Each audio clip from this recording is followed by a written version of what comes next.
Ate. Ito, bubuksan ko na yung freebies. Yun pa nga ang nakasulat pa nga dyan.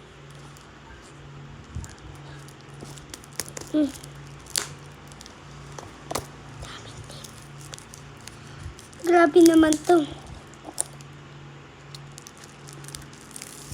Ang dami. Aabuti pa tayo ng part 2. Sige, bubuksan ko muna. At ayan mga lods. Nabuksan ko na. Ito pa. Buksan ko lang ulit. Freebies. May puso.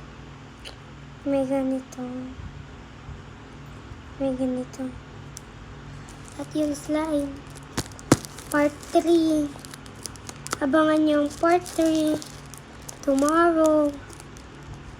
Este Mayo.